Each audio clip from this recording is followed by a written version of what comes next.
Hello everyone, this is रोली पांडे। हमारा planning student activities वाला topic चल रहा है, जिसमें कि प्लानिंग कैसे की जाती है एक्टिविटीज़ की, ये हमने पहले क्लास में पढ़ा था। दूसरी क्लास में हमने देखा करिकुलर एक्टिविटीज़ क्या होती हैं, क्योंकि स्टूडेंट एक्टिविटीज़ में वो सारी चीज़ें, वो सारी गतिविधियां आ जाती हैं जो कि बच्चे की परफॉर्मेंस के लिए या फिर उनके ओवरऑल डेवलपमेंट के लिए करवाई जाती हैं। तो दो तरीके की गतिविधियां करवाई जाती है, दो तरीके की गतिविधियों की प्लानिंग की जाती है। एक करिकुलर होती है, एक को करिकुलर होती है, मतलब कि एक शैक्षणिक होती है, एक गैर शैक्षणिक होती है। जो करिकुलर एक्टिविटीज है, गैर शैक्षणिक गतिविधियां हैं, उसको हमने लास्ट क्लास में देख लिया था।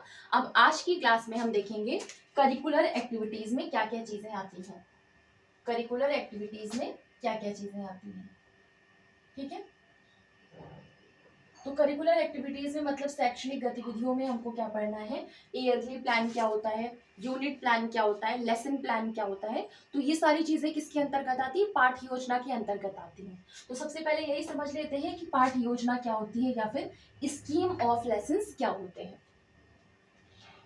जितने भी किसी भी पर्टिकुलर क्लास के लिए, हर एक क्लास के लिए, पर्टिकुलर क्लास के लिए, पर्टिकुलर सब्जेक्ट में जो करिकुलर एक्टिविटीज करवाई जाएंगी, उन करिकुलर एक्टिविटीज की जो प्लानिंग की जाती है, उस प्लानिंग को पूरा का पूरा मंथ या पूरे वीक में किस तरीके से करना है, या पूरे सेशन में किस तरीके से करना है, पूरे सत्र में किस तरीके से उसी पर काम करना है, इसी को पाठ योजना या फिर स्कीम ऑफ लेसन्स कहा जाता है। हर एक क्लास के लिए, हर एक सब्जेक्ट में किस तरीके की करिकुलर एक्टिविटीज कराई जाएंगी, उनकी प्लानिंग की जाती है। फिर उसी प्लानिंग के अनुसार उसको पूरे मंथ तक या पूरे सप्ताह तक या पूरे सेशन तक अप्लाई किया जाता है। तो इसी प्लानिंग को क्या कहा जाता है, इस पूरी कंप्लीट प्लानिंग को क्या बोला जाता है, पाठ योजना बोला जाता है। मतलब कि किसी क्लास में, मान लीजिए थर्ड क्लास के बच्चे हैं, थर्ड क्लास के बच्चों को ईवीएस पढ़ाना है, ईवीएस के अलावा मैथ्स पढ़ाना है, मैथ्स के अलावा आपको मान लीजिए हिंदी या इंग्लिश पढ़ानी है। ये 3 सब्जेक्ट या 4 सब्जेक्ट हैं जो कि थर्ड क्लास में पढ़ाने हैं। तो पर्टिकुलर क्लास क्या हुई, थर्ड क्लास। अब उस पर्टिकुलर क्लास में पर्टिकुलर सब्जेक्ट, मान लीजिए ईवीएस पढ़ाना है। अब उस पर्टिकुलर सब्जेक्ट की अंतर्गत क्या क्या करिकुलर एक्टिविटीज कराई जाएंगी, कैसे कैसे सारे लेसन्स करवाए जाएंगे, कौन से वीक में कितने लेसन कंप्लीट करना है, कौन से मंथ में कौन से चैप्टर कंप्लीट करना है, या फिर इन चैप्टर्स को कराने के बाद जो इंस्ट्रक्शनल वर्क्स होते हैं, अनुदेशात्मक कार्य होते हैं, जैसे उनका इवैल्यूएशन वगैरह, स्ट्रेटेजीज क्या अप्लाई की जाएंगी, इन सब चीजों की जो प्लानिंग की जाती है। प्लानिंग करने के बाद उसको किस तरीके से सारे, हर एक मंथ में, हर एक वीक में, हर एक ईयर में या फिर पूरे सेशन में किस तरीके से अप्लाई करना है, ये पूरी की पूरी तैयारी, ये पूरी की पूरी योजना क्या कहलाती है, कहलाती है ये पाठ योजना या फिर स्कीम ऑफ लेसन।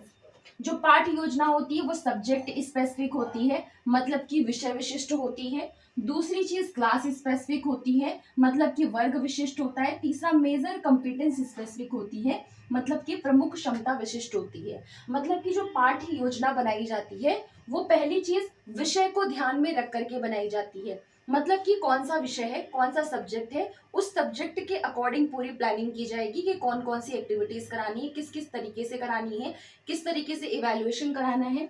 दूसरी चीज क्लास को ध्यान में रख करके कराना चाहिए, उस क्लास के बच्चों का जो मेंटल लेवल है उस अकॉर्डिंग प्लान किया जाएगा। और तीसरा मेजर कंपिटेंस स्पेसिफिक होता है, मतलब कि प्रमुख क्षमता के विशिष्ट होता है। मतलब कि उस पर्टिकुलर क्लास में हर एक बच्चे की क्षमता कैसी है, उनमें इंडिविजुअल डिफरेंसेस किस टाइप के हैं, उस तरीके से प्लान किया जाता है कि कौन सी एक्टिविटीज ज़्यादा सुटेबल होंगी इन बच्चों के लिए, और कौन सी जो एक्टिविटी है वो उससे बच्चे ज़्यादा से ज़्यादा सीख पाएंगे या बच्चे ज़्यादा अच्छे तरीके से उस लेसन को समझ पाएंगे। तो ठीक है, मतलब इन 3 चीज़ों के आधार पर जो पाठ योजना है वो तैयार की जाती है। एक तरीके से पाठ योजना क्या होता है, ब्लूप्रिंट होता है, किस किस तरीके से, एक रोड मैप होता है कि बच्चों को किस तरीके से पूरे साल तक पढ़ाना है, एक मंथ में कितना कंप्लीट कराना है, एक सप्ताह में कितना कंप्लीट कराना है। तो एक कह सकते हैं ब्लूप्रिंट होता है या फिर एक रोड मैप होता है। अगर इसको हम नॉर्मली वर्ड्स में बोले तो उसको क्या कहते हैं, सिलेबस।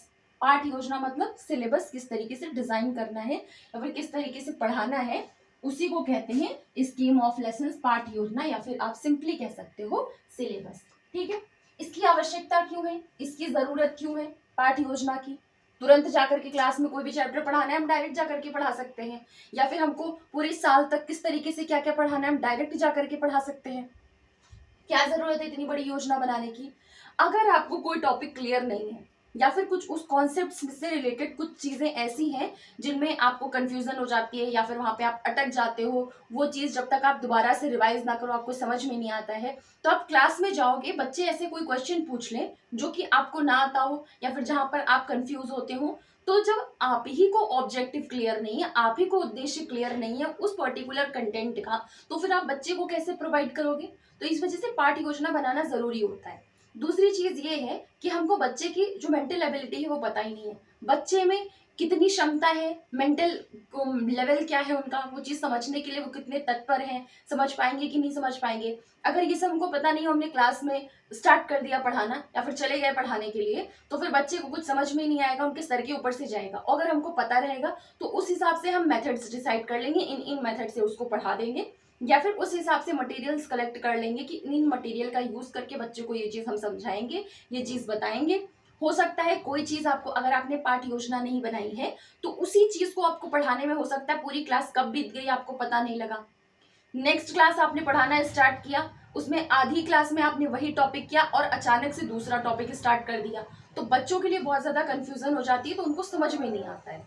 इस वजह से आपको अगर पता है कि ये टॉपिक पढ़ाना है, इस टॉपिक में इतना टाइम लग जाएगा, तो आप पूरा ध्यान रखोगे कि 30-40 मिनट का जितना भी पीरियड है, जितने भी टाइम का पीरियड है आपका, उतनी देर में कौन सा टॉपिक कितनी देर तक कंप्लीट या फिर कवर कराया जा सकता है।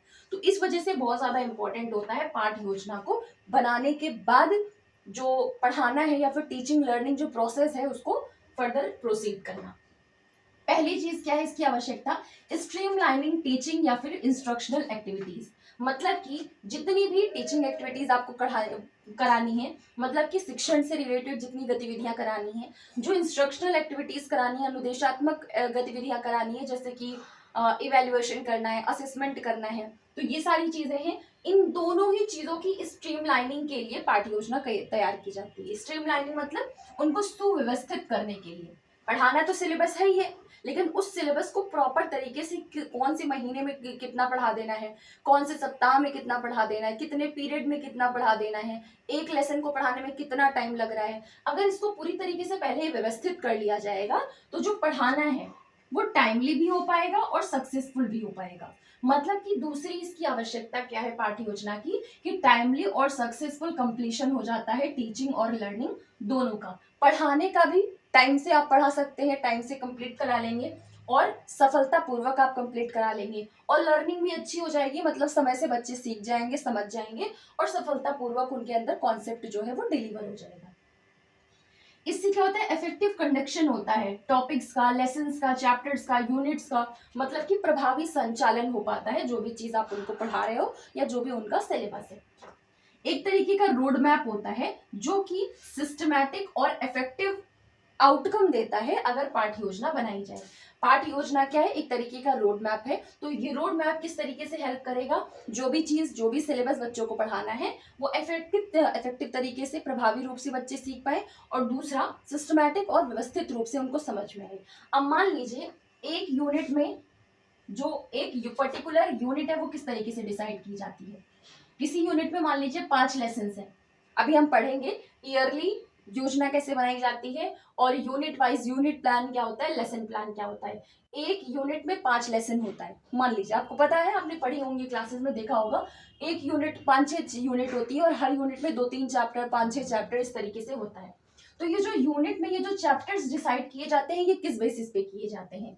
इनका कॉन्सेप्ट में बहुत ज्यादा कॉमन चीज होती है, इनके कॉन्सेप्ट में वो बहुत सारी कॉमन चीजें मिलती हैं। इनको आप एक ही मेथड के थ्रू, कई सारे चैप्टर्स हैं उनको आप समझा सकते हो, तो एक ही क्षमता की जरूरत पड़ेगी उस पर्टिकुलर 3-4 चैप्टर को समझने के लिए। तो ये सब कुछ चीजें कॉमन देखी जाती हैं, उन्हीं कॉमन मैटर या कॉमन कंटेंट के आधार पर उन उतने चैप्टर्स को एक यूनिट में कंपाइल किया जाता है। मतलब कह सकते हैं यूनिट प्लान क्या होता है कि जैसे कि मान लीजिए एक चैप्टर है आपका मैटर, चैप्टर है आपका मैटर, ये एक यूनिट होगी, इसमें आपका सॉलिड एक चैप्टर, लिक्विड दूसरा चैप्टर और गैस ये 3 चैप्टर, ये मान लो सब टॉपिक्स हैं, तो ये तीनों ही मैटर है, ये तीनों ही वाटर से चेंज होकर के ये सारे फॉर्म ले सकते हैं। तो इनका जो कंटेंट है वो सेम है, मतलब कि इनकी जो कॉन्सेप्ट है वो सेम है। एक ही मेथड का, एक ही इक्विपमेंट का यूज करके, वाटर का यूज करके ये सारी चीजें समझाई और पढ़ाई जा सकती है। एक ही लेवल की क्षमता चाहिए इस चीज को समझने के लिए। तो इसके आधार पर मैटर को एक यूनिट बना दी, उस यूनिट में इन 3 चैप्टर्स को डिवाइड कर दिया। तो इस वजह से यूनिट प्लान करने का मेन तरीका क्या होता है, या फिर किस बेसिस पे यूनिट प्लान किया जाता है, इकाई की जो योजना बनाई जाती है वो किस तरीके से बनाई जाती है कि उन सारे चैप्टर्स में कुछ कॉमन चीजें होंगी, उन कॉमन चीजों के आधार पर एक यूनिट तैयार की जाती है। लेसन प्लान का मतलब क्या होता है, उस पर्टिकुलर लेसन के लिए किन किन चीजों की जरूरत पड़ेगी, आपको किन किन मेथड्स की जरूरत पड़ेगी, कौन कौन से तरीके से आप एक्टिविटीज करा करके क्लास में बच्चे को उस कॉन्सेप्ट को क्लियर कर सकते हो, ये लेसन प्लान होता है। और ये पूरी यूनिट बच्चों के सब्जेक्ट के बच्चों की क्लास के हिसाब से, बच्चों के मेंटल लेवल के हिसाब से, बच्चों की कॉम्पिटेंसीज के आधार पर, मतलब बच्चों की क्षमता के आधार पर, इन सब के आधार पर कौन कौन से, ये कितने सारे चैप्टर्स हैं जो बच्चे समझ सकते हैं, इन सब का जो पूरा प्लान बनाया जाता है, मतलब कि एक पूरा जो सिलेबस डिसाइड किया जाता है पर्टिकुलर क्लास के लिए, कि जो इनका ये सत्र चल रहा है 2025 से 2026 तक का, इस पूरे सत्र में कितना सिलेबस या कितना करिकुलम इनके लिए पढ़ाया जाएगा, ये होता है ईयरली प्लान।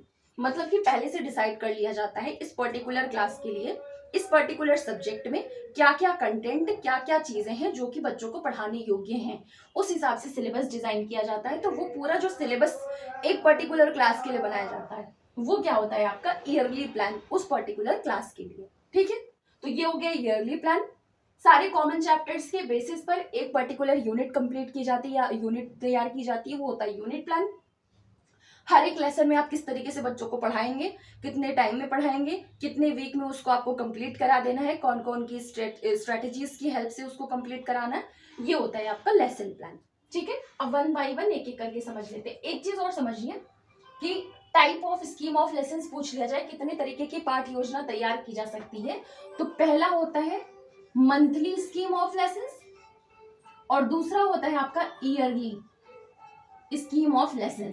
मतलब जो पाठ योजना तैयार की जाती है, पहली मंथ के आधार पर तैयार की जाती है और दूसरी ईयर या फिर वर्ष के आधार पर तैयार की जाती है। मतलब एक मंथ में कितनी यूनिट्स कंप्लीट करा देनी है, या फिर कितने चैप्टर्स कंप्लीट करा देने हैं, या फिर पूरे ईयर में, पूरे साल में, पूरे सत्र में क्या क्या चीजें या फिर कितनी कितनी चीजें हैं जो कंप्लीट करा दी जाएंगी। मंथली स्कीम ऑफ लेसन्स में मतलब मंथली जो पाठ योजना बनाई जाती है उसमें आपकी यूनिट प्लान भी आ जाती है और लेसन प्लान भी आ जाता है। और ईयरली वाला जो स्कीम ऑफ लेसन्स, ईयरली पाठ योजना जो होती है, उसमें क्या होता है कि पूरे साल पर्टिकुलर क्लास को कौन कौन से सब्जेक्ट पढ़ाने हैं, उस सब्जेक्ट में कौन कौन सी यूनिट्स पढ़ानी है और कौन कौन से चैप्टर्स पढ़ाने हैं, जो पूरा करिकुलम ब्लूप्रिंट तैयार किया जाता है सिलेबस का, वो ईयरली प्लान होता है लेसन्स का। ठीक है, तो दो तरीके की स्कीम ऑफ लेसन्स होती है, एक मंथली होती है, एक ईयरली होती है। तो ये था आपका पूरा स्कीम पाठ्य योजना के बारे में। अब वन बाय वन करके समझ लेते हैं कि ईयरली प्लान क्या होता है, यूनिट प्लान क्या है, लेसन प्लान क्या है। अब देख लेते हैं ईयरली प्लान या फिर वार्षिक योजना क्या होती है।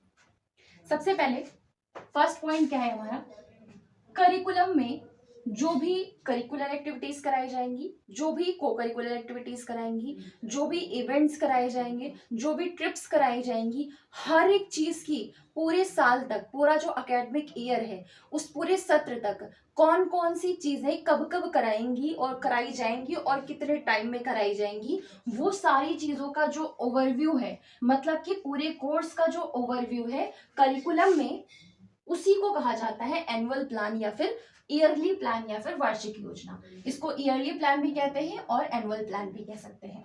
ठीक है, तो करिकुलम में पूरे कोर्स में जो भी जितनी चीजें साल भर कराई जाएंगी, उन जो सारी चीजों का ओवरव्यू तैयार किया जाता है, उसी को कहा जाता है एनुअल प्लान। एक चीज और ध्यान रखिएगा, जो ईयरली प्लान है उसको फ्लेक्सिबल बनाया जाता है, मतलब कि अगर टाइम इधर उधर होना है तो उस हिसाब से थोड़ा बहुत आगे पीछे करके कुछ चीजें जो माइनर चीजें होती हैं उनमें थोड़ा बहुत चेंजेस लाया जा सकता है, पर स्ट्रिक्टली फॉलो किया जाता है ये जो पूरा पहले से ओवरव्यू तैयार कर दिया जाता है पूरे कोर्स का वो। ठीक है, कौन कौन सी यूनिट्स पढ़ाई जाएंगी, कितने टाइम में पढ़ाई जाएंगी, ये चीजें वार्षिक योजना में पहले से निर्धारित कर दी जाती हैं। ये एक तरीके की गाइडलाइन होती है। टीचर जो डेली लेसन प्लान बनाए या फिर टीचर वीकली प्लान बनाए, तो इससे उनको क्या होता है, मदद मिलती है टीचर्स पढ़ाने के लिए, जो उनको हर सप्ताह में कितने चैप्टर्स पढ़ा देना है, कितने टाइम में कंप्लीट करा देना है, तो ये सारी चीजों के लिए टीचर को एक गाइडलाइन मिल जाती है। तो ये वार्षिक प्लान या वार्षिक योजना क्या है, एक तरीके की गाइडलाइन है डेली लेसन प्लान या वीकली प्लान बनाने के लिए। इसमें क्या क्या चीजें आती हैं, जो मेजर करिकुलर एक्टिविटीज कराई जाएंगी साल भर में पूरे एकेडमिक ईयर में, और जो को करिकुलर एक्टिविटीज कराई जाएंगी, इन सब चीजों का इंक्लूजन होता है वार्षिक योजना के अंदर। मतलब कि ये सारी चीजों का समावेशन होता है एनुअल प्लान या फिर ईयरली प्लान में। पूरे साल तक टीचर के द्वारा क्या क्या एक्टिविटीज कराई जाएंगी, टीचर कौन कौन सी गतिविधियां करवाएगा अपने बच्चों को, जिस क्लास का मॉनिटर है वो, सॉरी, जिस क्लास का क्लास टीचर है वो किस तरीके की गतिविधियां पूरे साल भर अपने बच्चों को, अपने क्लास के बच्चों को कराएगा, ये भी पहले से ही डिसाइड कर दिया जाता है। जैसे कि कौन कौन सी फील्ड ट्रिप्स टीचर के द्वारा कराई जा सकती हैं या फिर टीचर करवाएंगे, कौन कौन से एक्सपेरिमेंट्स करवाए जाएंगे, कौन कौन से डिमॉन्स्ट्रेशंस करवाए जाएंगे, ये सारी की सारी चीजें पहले से ही एकेडमिक ईयर में, मतलब कि वार्षिक प्लान में इंक्लूड कर दिया जाता है। Ready by the beginning of academic year, इसकी सबसे एक इम्पोर्टेंट चीज क्या है कि वार्षिक प्लान, जो एनुअल प्लान है या फिर जो ईयरली प्लान है, उसको एकेडमिक ईयर शुरुआत होने के तुरंत ही बना देना चाहिए, मतलब तुरंत ही रेडी हो जाना चाहिए। टीचर्स कौन कौन सी क्लासेस पढ़ाएंगी, टीचर पर्टिकुलर क्लास को कितने घंटे तक पढ़ाएंगी, किस किस दिन पढ़ाएंगी, ये सारी चीजें एनुअल प्लान में इंक्लूड की जाती है, फिर सारी चीजें एनुअल प्लान में बताई जाती हैं। Decided in the beginning of the academic year, जो भी क्लासेस है उन क्लासेस की कौन कौन से पीरियड्स लगेंगे, कितने पीरियड लगेंगे, उन सारी क्लासेस को पढ़ाने का, कौन सारी लेसन्स या फिर सारी यूनिट्स इन्वॉल्व करने का, ये सारी चीजों का उद्देश्य क्या है, बच्चे क्या चीज सीखें, ये भी पहले से ही एनुअल प्लान में डिसाइडेड होता है। मेजर एक्टिविटीज क्या होंगी, मेजर इवेंट्स क्या होंगे, how many years to be spent on, sorry, how many hours, मतलब कितने घंटे पर्टिकुलर लेसन्स पर सप्ताह भर में कितने घंटे टीचर को स्पेंड करना है, ये भी ईयरली प्लान या फिर एनुअल प्लान में पहले से ही डिसाइड कर दिया जाता है। एनुअल प्लान बनाते टाइम जो मेन चीजें होती हैं, क्या क्या चीजों का ध्यान रखना चाहिए, पहली चीज तो ये कि एकेडमिक ईयर की शुरुआत में ही बन जाना चाहिए। दूसरी चीज ये, कौन सी करिकुलर एक्टिविटीज कराई जाएंगी, कौन सी को करिकुलर एक्टिविटीज कराएंगी, ये सब चीजें पहले से निर्धारित होनी चाहिए। कौन कौन से लर्निंग गोल्स या किन किन ऑब्जेक्टिव्स के साथ जब साल खत्म हो तो क्या क्या चीजें बच्चे सीख जाएं या क्या क्या चीजें बच्चों को पता होनी चाहिए, ये उद्देश्य पहले से निर्धारित होता है। सारी टीचर कितने घंटे तक पढ़ाएगी, ये पहले से बताना चाहिए। सारी टीचर को कौन कौन से सब्जेक्ट पढ़ाने हैं, ये पहले से टीचर्स को पता होना चाहिए। कौन कौन से ट्रिप्स, कौन कौन से एक्सपेरिमेंट्स बच्चों को कराने हैं, या फिर कौन कौन सी टीचर ये सारी चीजें देखेगी, ये सब चीजें पहले से डिसाइड होनी चाहिए। कितने टाइम में कितने लेसन्स कंप्लीट कराने हैं, या फिर सप्ताह भर में, महीने भर में कितने लेसन्स कंप्लीट हो जाने चाहिए, ये भी सब एकेडमिक ईयर में पहले से प्लान करके रखना चाहिए। तो ये सारी चीजों का इंक्लूजन, ये सारी चीजों का समावेशन होता है आपका एनुअल प्लान या फिर ईयरली प्लान या फिर वार्षिक योजना में। अब देखते हैं यूनिट प्लान क्या होता है। यूनिट प्लान, इकाई योजना क्या होती है। इकाई योजना जो पूरा सब्जेक्ट है, पर्टिकुलर सब्जेक्ट के जो भी मैटर है या फिर जो भी विषय हैं, उन सारे विषयों का जो सिस्टमैटिक अरेंजमेंट किया जाता है, उसी को इकाई योजना कहा जाता है।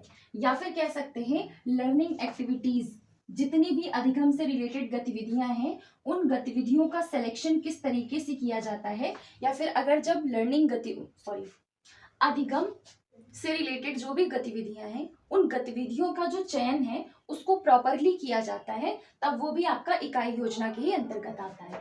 मतलब इकाई योजना में पहली चीज तो ये आती है कि हर एक क्लास का जो पर्टिकुलर सब्जेक्ट है उन सब्जेक्ट के जो कंटेंट्स हैं या फिर विषय हैं, उन विषयों का, उन कंटेंट्स का, उन मैटर्स का जो सिस्टमैटिक अरेंजमेंट किया जाता है वो होता है इकाई योजना।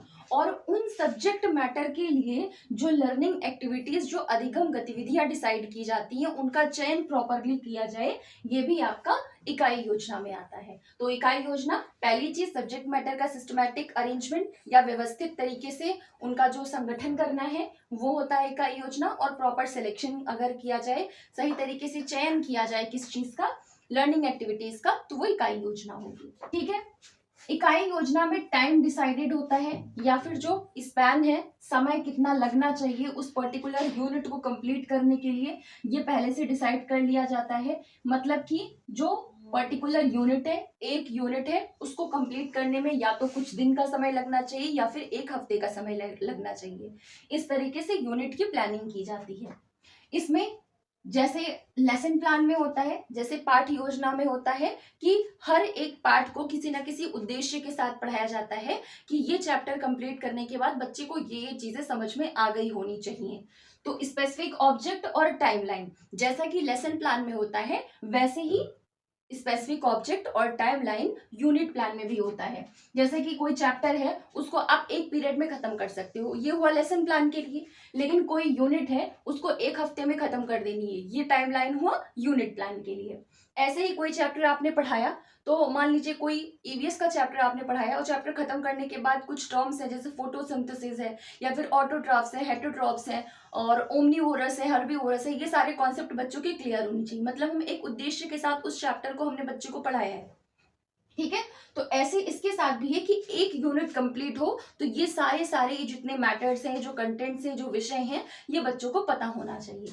मतलब कि स्पेसिफिक ऑब्जेक्ट और टाइमलाइन जैसे कि पाठ्य योजना में होता है, वैसे ही इकाई योजना में भी होता है। इसमें क्या क्या चीजें इन्वॉल्व होती हैं? Planning and execution of plans and evaluation of results. पहली चीज, जो भी प्लान बनाया गया है, मतलब कि जो सारी यूनिट्स करानी है, उन हर एक यूनिट की प्लानिंग अच्छे से होनी चाहिए, उन हर एक यूनिट का एग्जीक्यूशन अच्छे से होना चाहिए। मतलब अच्छी तरीके से बच्चों को डिलीवर करना है, किस तरीके से करना है, और इसको कंप्लीट करने के बाद, यूनिट कंप्लीट करने के बाद इवैल्यूएशन, मूल्यांकन ठीक तरीके से होना चाहिए। तो ये इतनी चीजें होती हैं इकाई योजना में। 5 सेक्शंस होते हैं इकाई योजना में। पहला चीज इंट्रोडक्शन, प्रस्तावना, विषय कुछ भी कह सकते हैं। दूसरी चीज ऑब्जेक्टिव या फिर उद्देश्य, कंटेंट्स जो भी विषय सामग्री है, हिंट्स फॉर टीचर्स कि कौन कौन सी स्ट्रेटेजी, कौन कौन से मेथड से उस यूनिट को कंप्लीट कराना है, कौन कौन से डिमॉन्स्ट्रेशन, एक्सपेरिमेंट वगैरह से कंप्लीट कराना है, और मूल्यांकन। ये 5 चीजें होती हैं, 5 सेक्शंस होते हैं जो कि इकाई योजना यूनिट प्लान करते टाइम होता है। इसका जो फॉर्मेट होता है, अगर आपको चाहिए होगा तो बता दीजिएगा, टेलीग्राम पे उसको सेंड कर दूंगी। तो ये हो गया आपका यूनिट प्लान का या फिर इकाई योजना का, कि क्या क्या चीजें इकाई योजना में आती है। बहुत ज्यादा आपके लिए इसमें से ज्यादा क्वेश्चंस आते नहीं है, सिंपली इतना मान के चलिए जो यूनिट प्लान होता है वो जो कॉमन चीजें होती हैं हर एक चैप्टर्स की, उन सारे चैप्टर्स को कंपाइल करके एक यूनिट में बनाया जाता है। उस यूनिट को जो सिस्टमैटिक अरेंजमेंट किया जाता है, या फिर उन सारी कॉमन चीजों का, उन सब्जेक्ट मैटर का जो सिस्टमैटिक अरेंजमेंट किया जाता है, वो इकाई योजना होती है। उन सिस्टमैटिक अरेंजमेंट किए हुए सब्जेक्ट मैटर्स में कौन कौन सी लर्निंग एक्टिविटीज की जाएंगी, उनका प्रॉपर सिलेक्शन है, ये भी इकाई योजना या फिर यूनिट प्लान में आता है। कितने समय में उस यूनिट को कंप्लीट करा लेना है, ये यूनिट प्लान में आता है। एक स्पेसिफिक ऑब्जेक्ट होता है, ऑब्जेक्टिव या फिर उद्देश्य के साथ एक स्पेसिफिक टाइमलाइन होती है, कितने टाइम में इस यूनिट को कंप्लीट करा देना है, तो ये भी इकाई योजना में होता है। और इसमें प्लानिंग और एग्जीक्यूशन होता है प्लान का, और लास्ट में इवैल्यूएशन किया जाता है। 5 सेक्शंस होते हैं। पहला होता है विषय, इंट्रोडक्शन या फिर प्रस्तावना। दूसरा है आपका ऑब्जेक्टिव या फिर उद्देश्य। तीसरा है कंटेंट, मतलब विषय सामग्री। हिंट्स फॉर टीचर्स, जिसमें स्ट्रेटजीज और मेथड्स वगैरह होते हैं टीचर्स के लिए। और लास्ट में मूल्यांकन। ये 5 सेक्शंस हैं जो कि इकाई योजना यूनिट प्लान में होते हैं। तो ये इतनी चीजें हैं आपकी यूनिट प्लान की बात। मेन आपका जो है वो है लेसन प्लान, पाठ योजना। क्यों? क्योंकि ये सब चीजें तो बाहर की चीजें हो गई। मतलब कि ये जो हेड है या फिर जो जिनका स्कूल है या फिर जिनको मैनेजर बनाया गया है, या फिर जो 5 लोगों का एक ग्रुप बनाया जाता है, मेंबर्स बनाए जाते हैं करिकुलम डिसाइड करने के लिए, तो ये तो उनका हो गया। मान लीजिए आपने बहुत अच्छे से प्लान कर लिया कि बच्चों को क्या क्या पढ़ाना है, पर मेन काम जो होता है वो होता है टीचर का। उस पूरे सिलेबस को, उस पूरी करिकुलर वाली चीज को, पाठ्यक्रम को बच्चों के पास डिलीवर करने का जो काम होता है वो होता है टीचर का। और अगर कितना भी अच्छा सिलेबस या करिकुलम तैयार किया गया है, अगर टीचर ही अगर अच्छे से बच्चों के पास उसको डिलीवर नहीं कर पा रही है, बच्चे उसको सीख नहीं पा रहे हैं, तो उसका कोई मतलब नहीं है। मतलब आपका जो मेन चीज आता है वो आता है पाठ योजना का, लेसन प्लान का। जितना अच्छा टीचर होगा, जितनी अच्छी उसकी थिंकिंग लेवल होगी, जितना वो क्रिएटिव होगा, उतने अच्छे तरीके से वो सब्जेक्ट को डिलीवर कर पाएगा। क्योंकि टीचर है इसका मतलब है कि उसको कंटेंट तो आता है, मतलब उसको सब्जेक्ट की नॉलेज है। लेकिन सब्जेक्ट की नॉलेज के अलावा जो मेन चीज मैटर करती है वो क्या है कि वो कितना क्रिएटिव है, कितना अच्छी तरीके से थिंकिंग करके, थॉट प्रोसेस करके उसको पता है कि किन किन चीजों से अगर डिलीवर करेंगे तो बच्चे को ये चीज प्रॉपर तरीके से समझ में आ जाएगी। तो मेन चीज तो पाठ योजना हुई। तो ज्यादा क्वेश्चंस भी आपके अगर बनेंगे तो वो लेसन प्लान से ही बनेंगे। लेसन प्लान क्या होता है? टीचर का डिटेल्ड डिस्क्रिप्शन होता है किसी भी चीज को या किसी भी चैप्टर को पढ़ाने के लिए।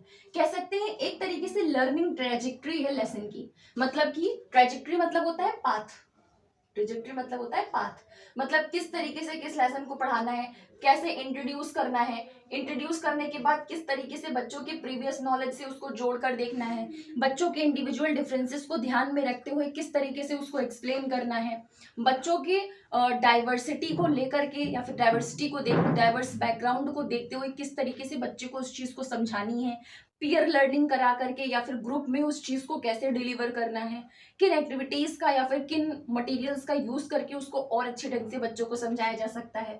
तो ये पूरा एक जो लर्निंग ट्रेजेक्ट्री होती है, एक पूरा पाथ होता है किसी लेसन को बच्चों को डिलीवर करने के लिए, तो उसी को कहते हैं लेसन प्लान या पाठ योजना। ये टीचर का एक डिटेल्ड डिस्क्रिप्शन होता है किसी भी लेसन के लिए।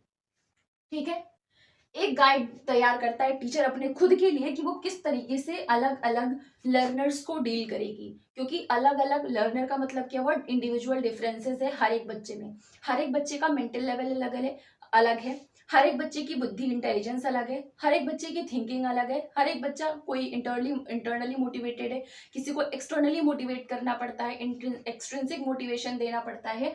तो लर्नर को किस तरीके से डील करना है, ये पूरी चीज टीचर अपना एक गाइड तैयार करती है, जिस हिसाब से वो उसको एग्जीक्यूट करती है क्लास में जाकर के।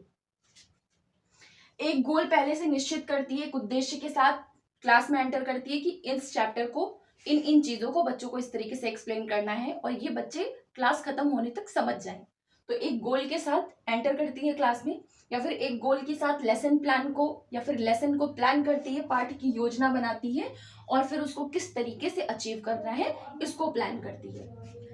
जब लेसन प्लान कर रहे हो तो लेसन प्लान करते टाइम बहुत सारी चीजें हैं जिनका ध्यान रखना चाहिए। उनमें से कुछ चीजें हैं कि कितने टाइम में उस सब्जेक्ट को कवर कर लेना है, या फिर कितने टाइम में उस विषय को पढ़ा देना है, उस टॉपिक को पढ़ा देना है, कौन कौन से इंस्ट्रक्शनल मटेरियल्स का यूज करना है, कौन कौन से अनुदेशात्मक सामग्रियों का यूज करना है। मतलब कि जब उसको इवैल्यूएशन करना हो तो किन चीजों का यूज करना है, जब उसको मूल्यांकन करना हो, जब उसको आकलन करना हो, इन सारी चीजों के लिए उसको किस किस सामग्री की जरूरत पड़ेगी, इसकी योजना अच्छे से होनी चाहिए गुड लेसन प्लान के लिए। पेडागोजिकल मेथड्स बढ़िया होनी चाहिए। शिक्षा शास्त्र के शास्त्रीय जो तरीके हैं, जिन जिन तरीकों से बच्चों को पढ़ाना है या फिर सिखाना है, वो सारी विधियां अच्छी होनी चाहिए। प्रैक्टिकल एग्जाम्पल डेली लाइफ के कितने अच्छे तरीके से दे सकते हैं, या कौन कौन से डेली लाइफ के एग्जाम्पल्स है, प्रैक्टिकल एग्जाम्पल्स है जो कि बच्चों को दिया जा सकता है। क्योंकि अगर उनकी डेली लाइफ से लिंक करके इंटरेक्ट करके बच्चों को पढ़ाया जाता है तो बच्चों को वो चीज समझ में आ जाती है। क्योंकि कोई भी चीज से अगर बच्चा पहले से फेमिलियर है तो नई उससे रिलेटेड कोई नई चीज देखता है तो वो अपने आप ही माइंड की थॉट की प्रोसेसिंग करके उसको समझने लग जाता है। तो इस वजह से डेली लाइफ की जो प्रैक्टिकल एग्जाम्पल्स है वो टीचर को देना आना चाहिए। तो अगर उसने लेसन प्लान में उसको भी इंक्लूड किया है तो गुड लेसन प्लान माना जाएगा। किस तरीके से उसने जो पहले लेसन पढ़ाया हुआ था प्रीवियस लेसन को नए चैप्टर से या फिर नए लेसन से किस तरीके से लिंक करना है, किस तरीके से उसको कनेक्ट करना है, ये अगर टीचर को पता है तो वो इस चीज को भी लेसन प्लान में इंक्लूड कर सकती है। अगर वो उसको इंक्लूड करती है तो उसको गुड लेसन प्लान माना जाएगा। तो ये है आपका पाठ्य योजना या फिर लेसन प्लान। अब इसमें एक और चीज आपका देख लेते हैं कि रिचर्ड ने लेसन प्लान के लिए क्या बोला था और टाइलर ने यूनिट प्लान के लिए क्या बोला था। ये आप यूनिट प्लान और लेसन प्लान इन दोनों पर ही अप्लाई कर सकते हो, पर मेनली ये सुटेबल जो है वो यूनिट प्लान के लिए ही आता है। तो देखते हैं रिचर्ड ने क्या बोला है लेसन प्लान के लिए। इनके अकॉर्डिंग लेसन प्लान में जो टीचर पाठ्य योजना तैयार कर रही है उस योजना में क्या क्या चीजें हैं जो मेनली एड्रेस होनी चाहिए या फिर उसमें लेसन प्लान में होना ही होना चाहिए।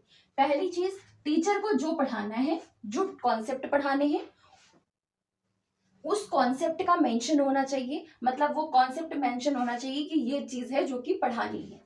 दूसरी चीज, उस चैप्टर को पढ़ाने के बाद एक ऑब्जेक्टिव होना चाहिए कि उस उद्देश्य के साथ जो चैप्टर पढ़ाया गया था उसको पढ़ाने के बाद वो अचीव हुआ या फिर नहीं हुआ। मतलब कि पहली चीज कॉन्सेप्ट जो पढ़ाना है वो होना चाहिए, दूसरा किस ऑब्जेक्टिव के साथ उस कंटेंट को पढ़ाना या कॉन्सेप्ट को पढ़ाना है ये चीज होनी चाहिए, और उस ऑब्जेक्टिव के पूरा होने के बाद क्या बच्चों ने उसको अचीव किया कि नहीं अचीव किया ये उसमें मेंशन होना चाहिए। दूसरी चीज, कितना टाइम लगना चाहिए उस कॉन्सेप्ट को पढ़ाने में, कितने टाइम में आपको लगता है कि आप वो टॉपिक कंप्लीट कर ले जाएंगी, या फिर उस हिसाब से टाइम का मैनेजमेंट करना। मतलब दूसरी चीज क्या है, टाइम ब्लॉक।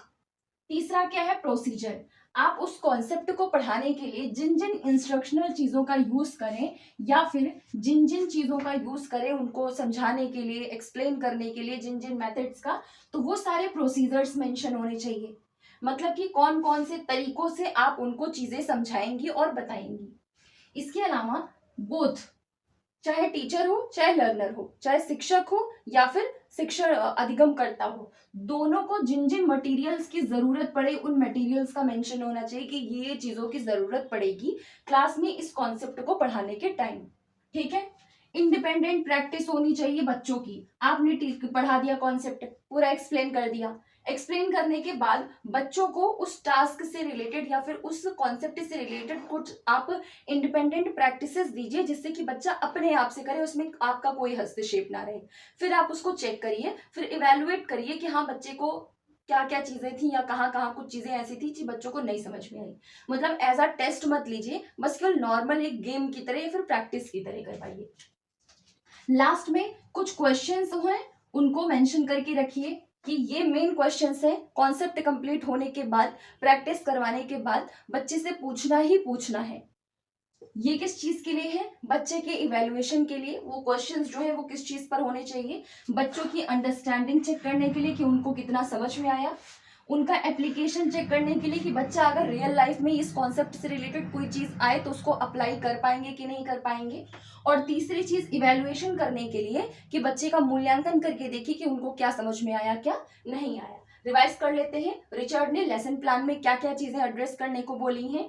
पहला वो कॉन्सेप्ट जो आपको पढ़ाना है, दूसरा उद्देश्य कि किस उद्देश्य के साथ आप उसको पढ़ा रहे हैं कि ये उद्देश्य हो जाना चाहिए, बच्चों को पढ़ाने के बाद ये चीजें उनको आ जानी चाहिए।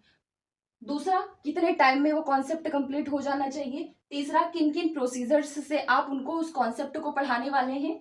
चौथा, किन किन मटेरियल्स की जरूरत पड़ेगी आपको और बच्चों को उस चैप्टर को कंप्लीट या उस कॉन्सेप्ट को पढ़ते टाइम। इंडिपेंडेंट प्रैक्टिसेस आप कौन कौन सी बच्चे को दे सकते हो उस कॉन्सेप्ट से रिलेटेड। बच्चे की इवैल्यूएशन, एप्लीकेशन और उनकी अंडरस्टैंडिंग चेक करने के लिए उनके मूल्यांकन, एप्लीकेशन, अनुप्रयोग या फिर उनकी समझ को आकलन करने के लिए, इन सब चीजों के लिए कौन कौन से मेन क्वेश्चन है जो आपको पूछने बनते हैं और उस टाइम पे आपको पूछना ही पूछना है। तो रिचर्ड के अकॉर्डिंग ये सारी चीजें हैं जो कि पाठ योजना में निश्चित रूप से एड्रेस की जानी चाहिए। ठीक है। अब टाइलर के अकॉर्डिंग कौन कौन सी चीजें हैं जो कि यूनिट प्लान में होनी चाहिए, आप इसको लेसन प्लान पे एज वेल अप्लाई कर सकते हो। ठीक है। पहला, स्पेसिफिक ऑब्जेक्ट या फिर स्पेसिफिक ऑब्जेक्टिव। आपको पहले से ही निर्धारित करना है कि इस विशिष्ट उद्देश्य के साथ ये यूनिट बच्चों को हम पढ़ाएंगे या ये यूनिट जो है वो इस क्लास के बच्चे के लिए हम इंक्लूड कर रहे हैं। ठीक है। दूसरी चीज, सिलेक्शन ऑफ लर्निंग एक्टिविटीज।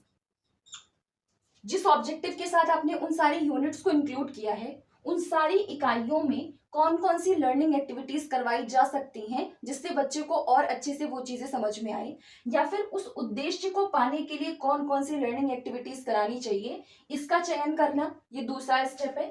तीसरा है, जब आपने चयन कर लिया कि उन लर्निंग एक्टिविटीज को कराना है तो उन लर्निंग एक्टिविटीज का ऑर्गेनाइजेशन, संगठन करिए कि किस तरीके से ऑर्गेनाइज करना है उन लर्निंग एक्टिविटीज को कराने के लिए। और लास्ट वन है कि इवैल्यूएशन,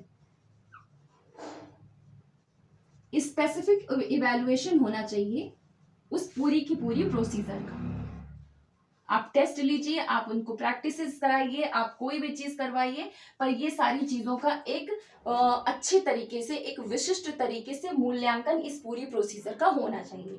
मतलब कि अगर इनके अकॉर्डिंग देखें, टाइलर के अकॉर्डिंग, तो पहला स्टेप आता है कि उद्देश्य क्लियर होना चाहिए, किस उद्देश्य के साथ आप उस यूनिट को, बच्चों को पढ़ाने जा रहे हैं।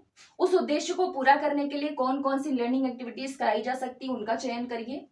फिर उन लर्निंग एक्टिविटीज का ऑर्गेनाइजेशन करिए, संगठन करिए कि किस तरीके से उसको एक सिस्टमैटिक या फिर सेलेक्टिव मैनर में कराया जा सकता है। और लास्ट में उन जो आपने ये पूरा प्रोसेस किया है, इस पूरी प्रोसीजर का एक स्पेसिफिक इवैल्यूएशन होना चाहिए, या फिर एक स्पेसिफिक इवैल्यूएशन, विशिष्ट मूल्यांकन उनका प्रोसीजर्स का करना चाहिए। तो ये टाइलर के अकॉर्डिंग है। तो ये दो आपके इंपॉर्टेंट थे, तो मैंने सोचा पढ़ा दूं। तो ये था आपका पूरा लेसन प्लान, ईयर प्लान और आपका यूनिट प्लान।